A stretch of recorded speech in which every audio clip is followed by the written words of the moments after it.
Either that or they're on their way to Rice Lake to meet me in the parking lot. So what we want to talk about next is what do we use this mean and standard deviation for? And how is it meaningful to us?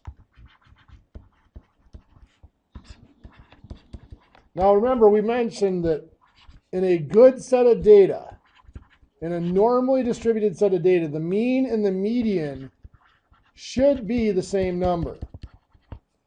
So we're assuming that we're dealing with data that is or at least should be normally distributed.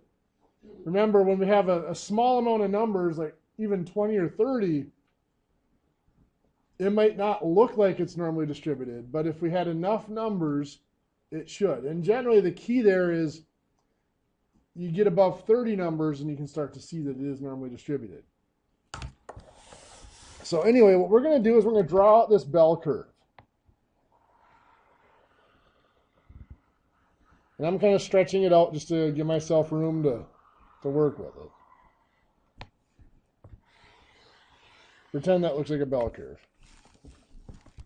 And the center of this bell curve should be our mean. And as we go out from each side of it, we're going to go out in steps of a standard deviation. Now remember, going to the left, if we think of this bottom as being a number line, going to the left, the numbers get smaller. So I'm subtracting one standard deviation. I go a second space, I'm subtracting a second standard deviation. In a third space, I'm subtracting 3 standard deviations. Now I'm going to come back and put numbers in this in just a minute, so hopefully that'll make more sense when I do the numbers. Going to the right, the numbers are getting bigger, so from the mean, I'm adding 1 standard deviation. At my next step, I'm adding a second standard deviation. And at my third step, I'm adding a third standard deviation.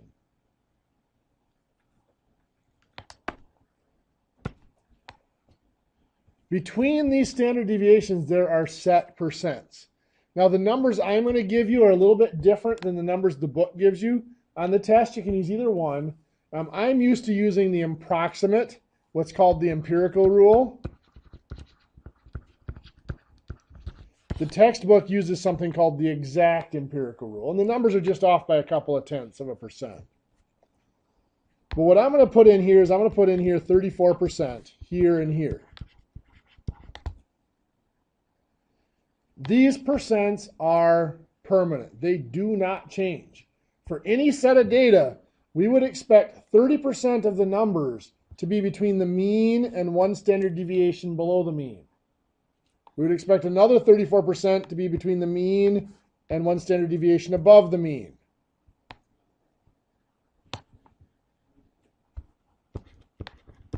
The next spot on each side is 13.5%. So we would expect that between 1 and 2 standard deviations below the mean, we have 13.5% of the numbers.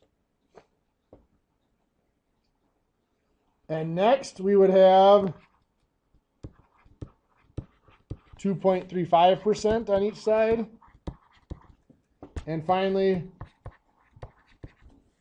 0.15% on each side. Now let's put some numbers in here so this makes a little more sense. The example I'm going to use here is, let's say you get a job, you graduated, you get a job, and you're going to have to move to take the job.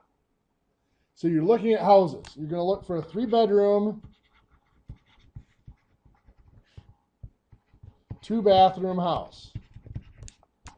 And you do your research, and you find that in the area you are looking, over the last couple of years, now I do have to make a qualification here, we're going to assume that in the last couple of years there hasn't been any big market changes, like no big market drop like there was in 2008 when all the foreclosures happened, or any big market spikes where the prices were just rising out of control like there were in 2003, 2004. We're going to assume that no major market changes. So over the last couple of years, all 3-bedroom, 2-bathroom houses in this area, the mean selling price was $140,000.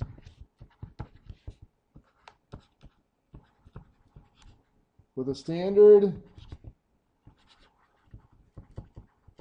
deviation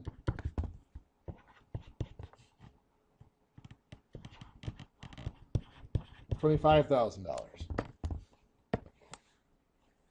Well, what does that mean? Well, the mean of $140,000 would be right here in the middle. Now I'm going to drop the 3 zeros here as I write the rest of these. Going to the left, minus 1 standard deviation means I'm going to take the 140,000 and I'm going to subtract the standard deviation of 25,000. So that would be 115,000.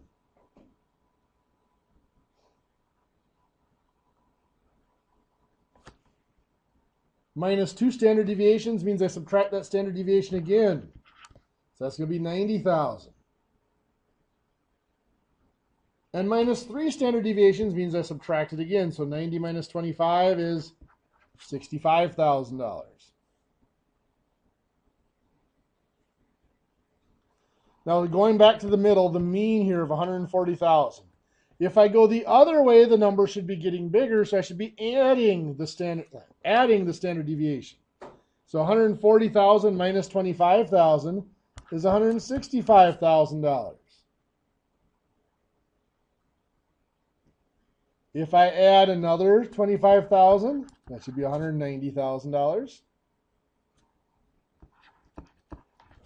And I add another $25,000, that's $215,000.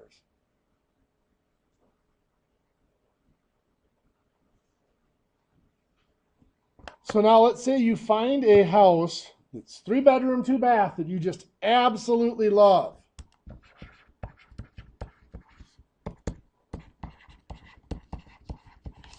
And the price is $190,000. The realtor is pressuring you, saying, oh, that is an incredible deal.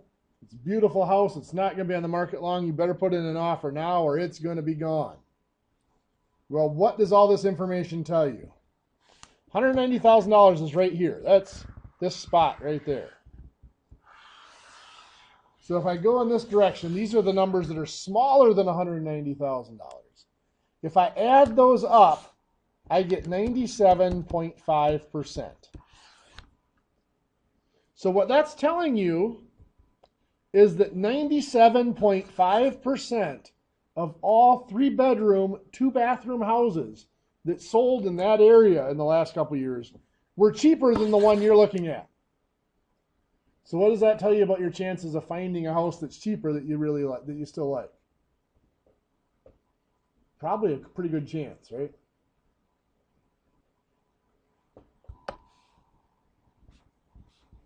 So that's what that mean and standard deviation is telling us.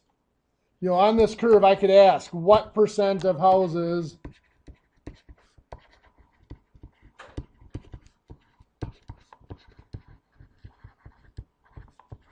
would you expect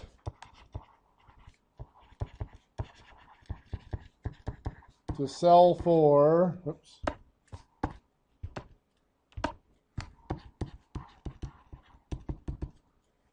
we might ask more than 165,000. Well, I'd go up here. Here's 165,000 right here. I'm going to add those numbers together. It would give me 16%. So only 16% would we expect to sell for more than 165,000.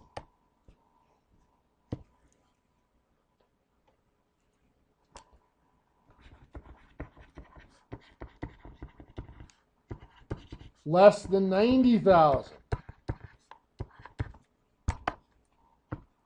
Well, here's 90,000 right here. So if we take that and we add up those percents, that's 2.5%.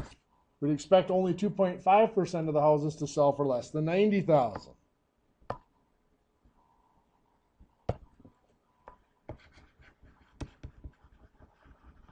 We might ask between 90,000 and 165,000. I realize that's quite a range, but here's 90, here's 165. So I'm adding together the percents that are in between them here. If I add those all up, 34 plus 34 plus 13.5, that's 81.5%. Does that make sense?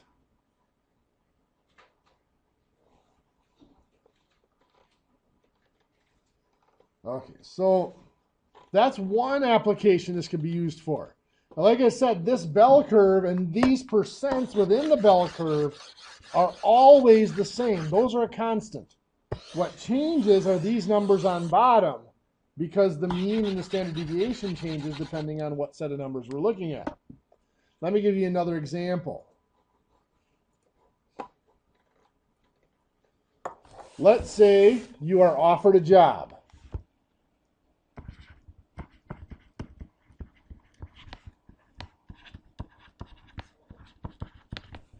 And your starting pay, let's do an hourly wage just because it makes it a little easier on me. Let's say your starting pay is $17.80 an hour. Now for this area, that's pretty good pay. But you're moving again to take this job. So you want to decide, is that good pay? So let's say starting wage for related jobs in that area.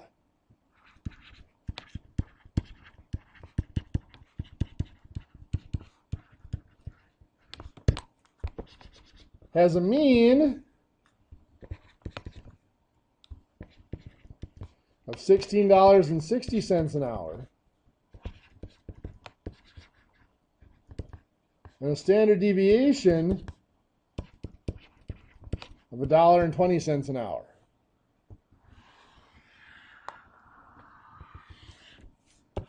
So we're back to our bell curve.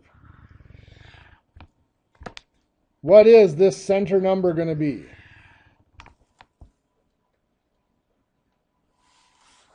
Well, what's our mean?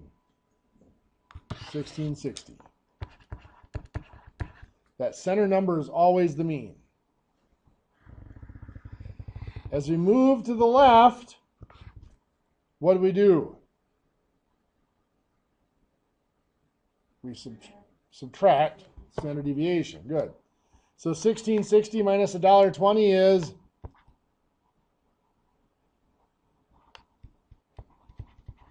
$15.40 for the first one. We subtract $1.20 to get to the next step. That's going to be $14.20. And then we subtract it one more time to get to $13 even. Going the other direction, we're going to add $1.20. So 1660 plus $1.20 is $17.80.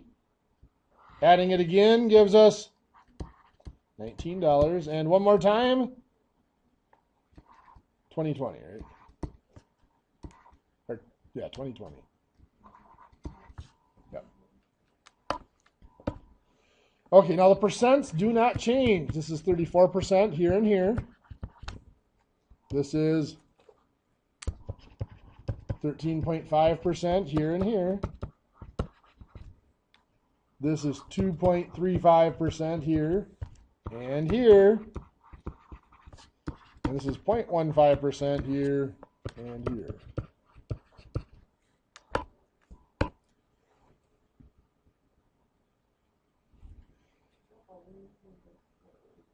Those percents are always the same. I said the only thing that will ever change are these numbers down here, because those are based on the mean and standard deviation. Now, like I said, this is an approximate version. Your book gives you an example where it's 34.15% instead of just 34%. In practice and in business, this is the version that's used.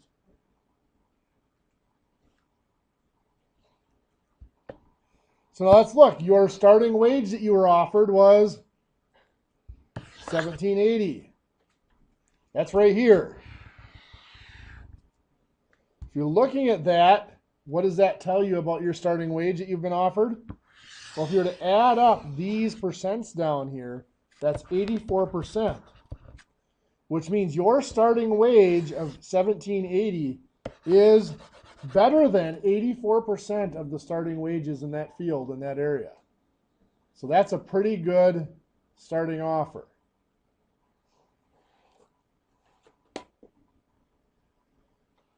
One of the weaknesses of what I just showed you here with the bell curve and the z-score, or the empirical rule here, is it's really only useful if our number falls really close to one of these down here. Like, what if your offer was for $18.20? Well, that falls somewhere in here, but really where? I mean, we can still tell it's better than at least 84, more than 84%, but we really don't know that we're in the middle of this 13.5% region. We really don't know how much is on either side of it there. I mean, we can still get an approximation, but it's not a great comparison unless it hits one of those standard deviations. So something that's a little bit better, if we're going to compare two numbers, is something called the z-score. And what the z-score measures is your distance in relation to the mean. And the distance is measured in the number of standard deviations.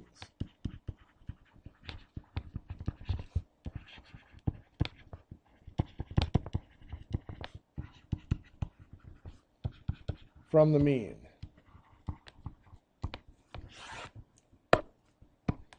Let's say you are working as a personnel director, looking to hire someone, and they both have aptitude tests they have taken, but they've taken different tests, and you want to figure out who scored better. Now, because I don't know the names of the professional tests for different fields, I'm just going to default back to our college entrance tests. I'm going to look at ACT versus SAT. And let's say that our person we're looking to hire scored a 32 on the ACT and scored 1,700 on the ACT. The other person scored 1,700 on the ACT. And I want to know which one is more impressive. Well, we look up the data for each one of these. They're both pretty impressive. Yes. Let's say the mean score on the ACT is a 19 with a standard deviation of 5. On the SAT, let's say the mean score is 1,200 with a standard deviation of 200. What the z-score is, it's found by taking the number minus the mean, dividing by the standard deviation.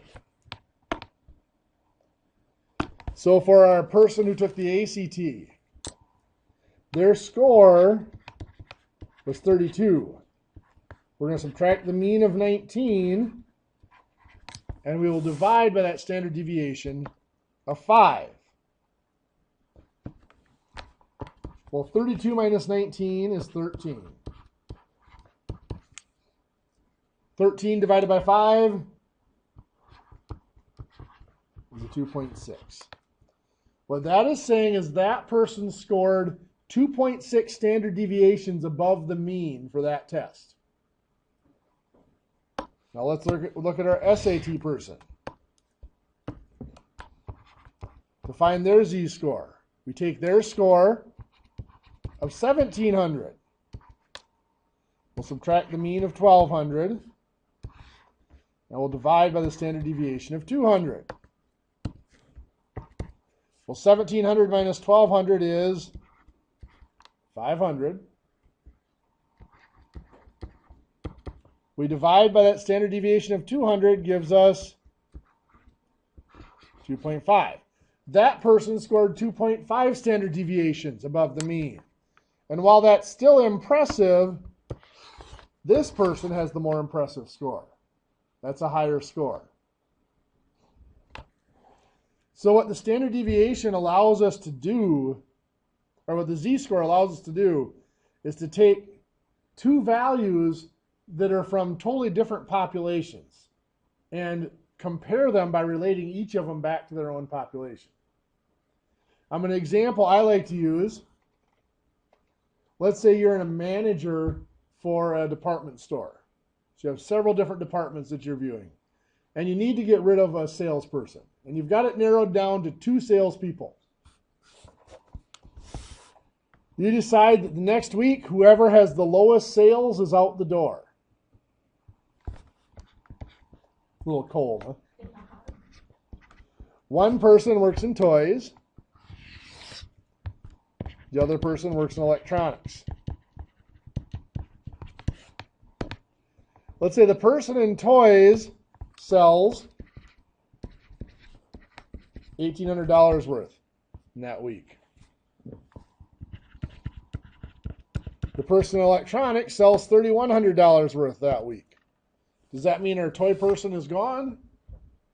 Well, not necessarily, because it might, stuff is seasonal. Toys, have different times of the year that they're more popular or less popular. Electronics are more expensive, so a few sales can make a higher dollar amount. So we have to compare them to other people in their own department. So let's say for people in the toy department,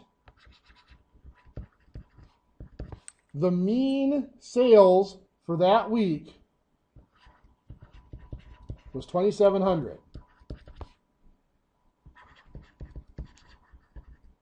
With a standard deviation of $300. And let's say that in the electronics, the mean sales for that week was $3,900.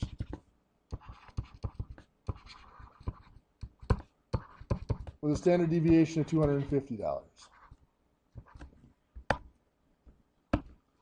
So let's go back to our toy salesperson. How do I find their z-score? So the 18 minus 27, yep. Divided by the 300. Good. So 1,800 minus 2,700 is a negative 900. If we divide negative 900 by 300, we get negative 3. Their sales were 3 standard deviations below the mean. Let's go to our electronics person. How do I find their z-score? 3,100 minus 3,900. Good. Over 250. So I subtract there. 3,100 minus 3,900 is a negative 800. That's got to be divided by their standard deviation of 250, which is negative 3.2. That person is 3.2 standard deviations below the mean. So that's the person that did worse. They're the ones that's getting sent out the door. Too bad. Yep.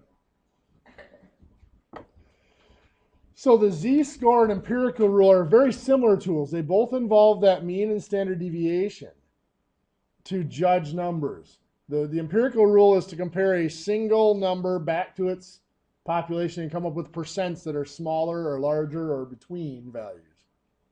The z-score, which is what we did here, is to compare 2 numbers that might come from unrelated populations so that we can compare them.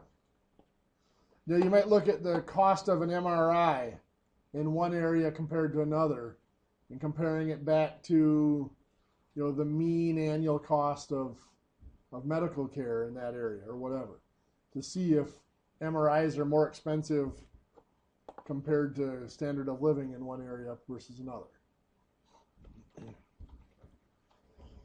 Okay, Last thing I want to look at is measures of position.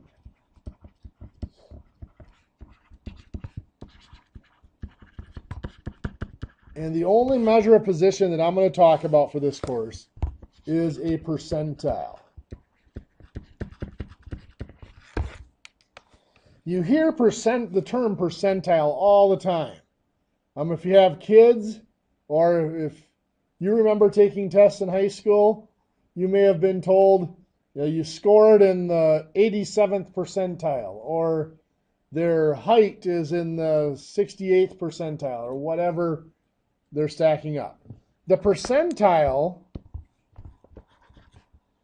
is measuring the percent of other numbers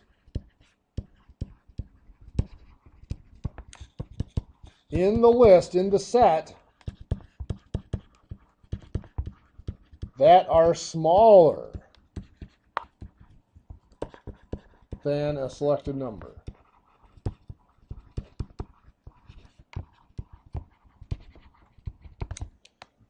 Or the other way of looking at it is a percentile is the number that's in that percentile is the number that has that percent of other numbers smaller than it. And I'm going to show you both ways here. So I'm going to give you a set of numbers. Now the first thing you have to do with this set of numbers,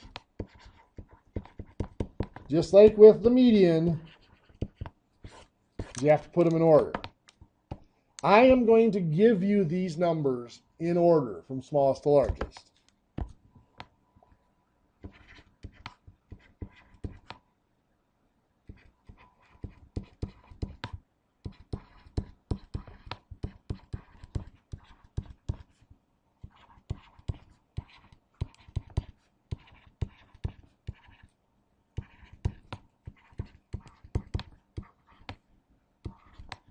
So let's see what I have there.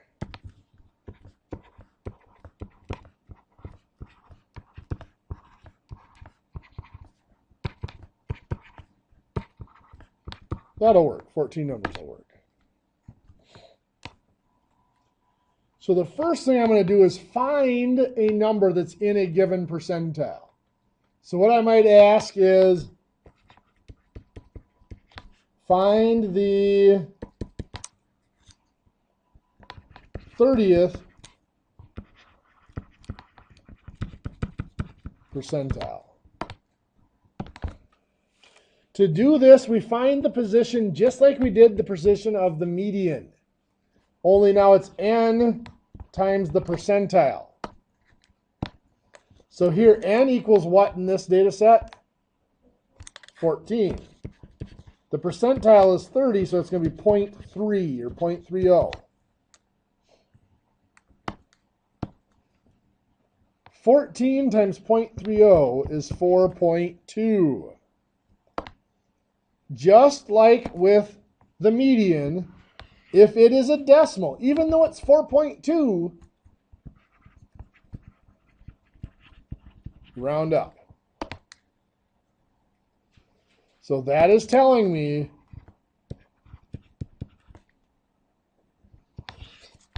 the 30th percentile is going to be the 5th number in my list. Looking up here, the 5th number in my list is 18. Now, because this is a relatively small set of numbers, there's only 14 numbers here, that 18 might actually also be like the 28th percentile all the way up to maybe the 36th or 37th percentile because there's so few numbers. If we had like 200 or 300 numbers, yeah, then each number would be in its own percentile. So when I come back in a minute and I calculate, well, what is the percentile of 18? There's a good chance it's not going to come out to be the 30th percentile because of the small set. So let's find the 50th percentile. Well, we're going to take our 14 times what? 0.5 or 0.50. It's the 50th percentile. That gives us 7. Now think back to our median. If we got a whole number, what's that tell us?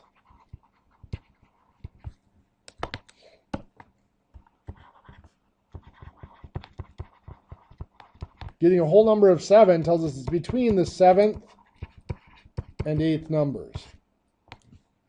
So the 7th number is a 19, the 8th number is a 21. So I do 19 plus 21 is 40, divided by 2 is 20. So the 50th percentile would be 20.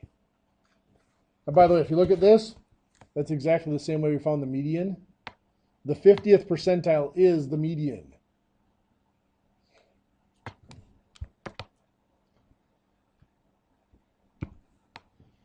Might be asked to find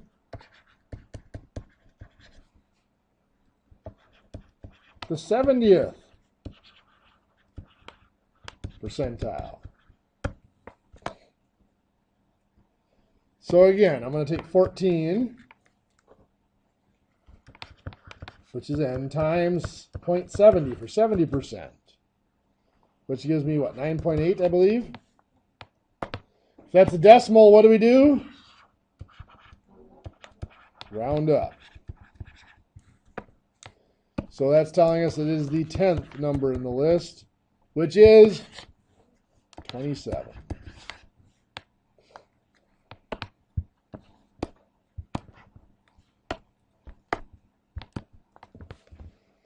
What if I want to know what percentile a certain number is in? Rather than giving you the percentile and asking what number is there, giving you the number and saying, hey, what percentile is this?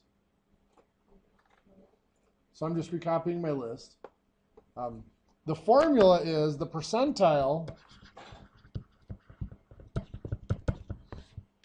is found by doing the number of numbers that are smaller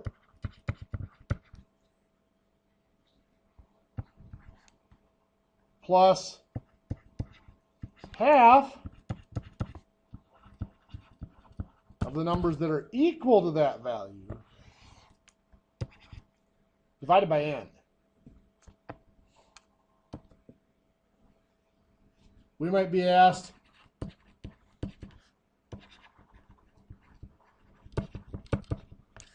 what percentile is 47? Well, looking at that, how many numbers, here's the 47. How many numbers are smaller than that in this list?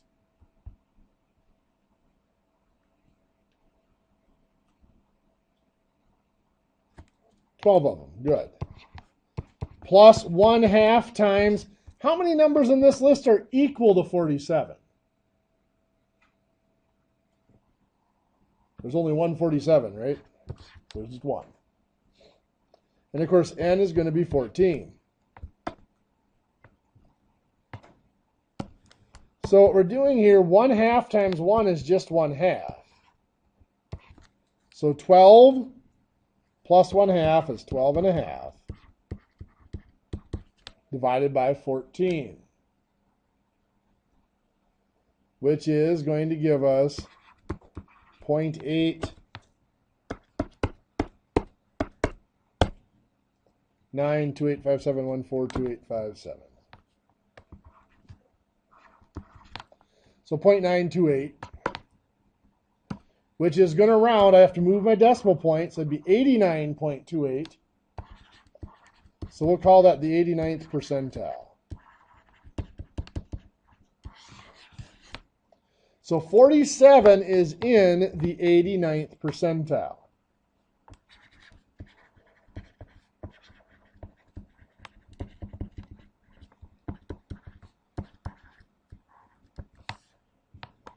I might ask, what percentile is the 18? Well, how many numbers in my list are smaller? Here's 18 right here. How many numbers in my list are smaller than 18?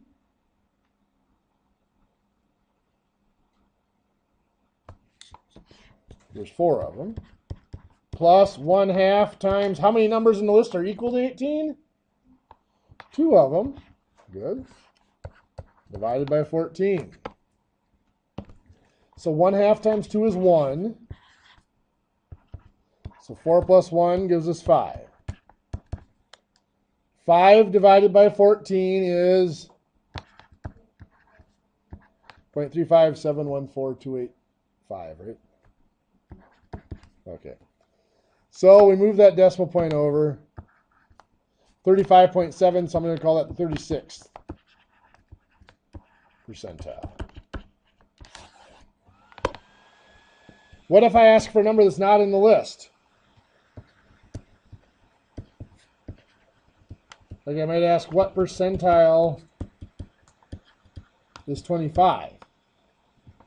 Well, 25 would be right here, between the 22 and 27. There's 9 that are smaller. How many are equal? 0, right? None of them in the list are equal. So 1/2 times 0 is 0. So 9 plus 0 is 9 divided by 14, which is going to give us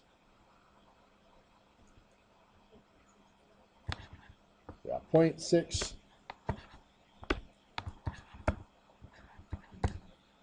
64, whatever, right? So it's 64%, 64th percentile.